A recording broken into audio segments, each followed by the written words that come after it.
Energy, environment और sustainability. Energy, environment, sustainability 3 word के मिलने से बनती है। पहला तो है एनर्जी। एनर्जी मतलब अब मैंने बता दिया, एनर्जी इज द कैपेसिटी या एबिलिटी टू डू वर्क, यानी कार्य करने की क्षमता को एनर्जी कहते हैं। अब इन्वायरमेंट क्या है? तो इन्वायरमेंट हमारे चारों तरफ के जो भी कंपोनेंट होते हैं, जैसे बायोटिक या नॉन बायोटिक। बायोटिक में आते हैं plants, animals and living organism, and non biotic में नॉन लिविंग ऑर्गेनिज्म जैसे एयर, वाटर एंड सस्टेनेबिलिटी का मतलब होता है ऐसी चीज जो हमारे इकोनॉमिक ग्रोथ को विकसित कर सके, डिस्ट्रॉय ना कर सके, उसे सस्टेनेबिलिटी कहते हैं। तो energy sustainability means meeting today energy need to using resources and method do not deplete resources और हार्म द इन्वायरमेंट। हम लोग जो भी डे टू डे लाइफ में यूज करते हैं एनर्जी का और उसके सोर्सेज का, और उसकी आवश्यकता हमें पड़ती है, तो वही एनर्जी सस्टेनेबिलिटी होती है। और हमारे जो भी इन्वायरमेंट को अफेक्ट ना करे या हार्मफुल ना पहुंचाए, हार्मफुल ना कर सके, तो हमारे एनर्जी सस्टेनेबिलिटी कहलाती है। अब एनर्जी सस्टेनेबिलिटी को बैलेंस करने के लिए 3 फैक्टर पे डिपेंड करता है। पहला है सोशल इक्विटी, दूसरा है इन्वायरमेंटल रेस्पॉन्सिबिलिटी, और थर्ड है हमारा इकोनॉमिक ग्रोथ। सबसे पहला हम लोग बात करेंगे इन्वायरमेंटल रेस्पॉन्सिबिलिटी कि हम लोग कौन कौन सा रेस्पॉन्सिबिलिटी। तो सबसे पहले हम लोग ले सकते हैं कि प्रोटेक्शन ऑफ इकोसिस्टम और बायोस्फीयर, यानी बायोस्फीयर का और इकोसिस्टम का सुरक्षित रह सके। दूसरा है कि जो भी हमारे एयर पोल्यूशन, वाटर पोल्यूशन या लैंड पोल्यूशन, नॉइज पोल्यूशन जो भी हो रहा है, उसको इंक्रीज हो रहा है तो उसको हम लोग बचाए, कम करें, डिक्रीज करें। तीसरा है better management waste and pollution, यानी जो वेस्ट पोल्यूशन यानी कचरा है और पोल्यूशन हो रहा है उसको अच्छा उपाय करे, बेटर मैनेज करे कि उसको कम हो सके।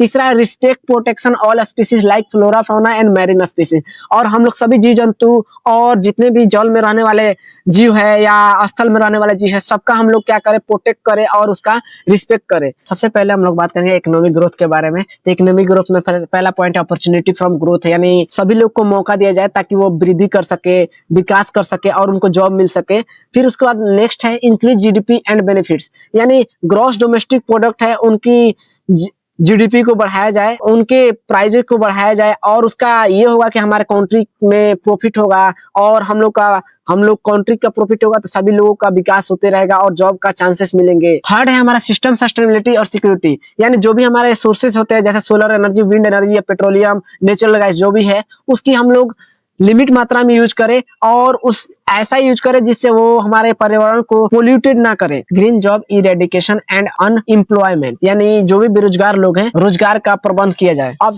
थर्ड हम बात करते हैं सोशल सस्टेनेबिलिटी। तो सोशल सस्टेनेबिलिटी में सबसे पहले आता है participant and inclusion of everyone. Participate करना चाहिए हर एक फंक्शन में, हर एक जो भी आपको कॉलेज का हो या कोई भी हो, शादी ब्याह हो, मैरिज हॉल हो, सभी लोग को पार्टिसिपेट करना चाहिए। सेकेंड है फूड सिक्योरिटी। फूड सिक्योरिटी मतलब है भोजन को बर्बाद नहीं करना चाहिए, वेस्ट नहीं करना चाहिए। थर्ड है better life chances and opportunity, यानी सब लोग को अपॉर्चुनिटी चांस दिया जाए कि हाँ बेटर लाइफ वो लोग। और 4 है इरेडिकेशन ऑफ पॉवर्टी और एक्सक्लूजन, भुखमरी को खत्म किया जाए और हम लोग उनको प्रोवाइड करें कि वो लोग और बेटर लाइफ दे, ये सब करें जिससे उनका जीवन बेहतर हो सके। अब इसमें मेजर रोल निभाता है कि प्राइमरी गोल क्या होना चाहिए सस्टेनेबिलिटी के लिए।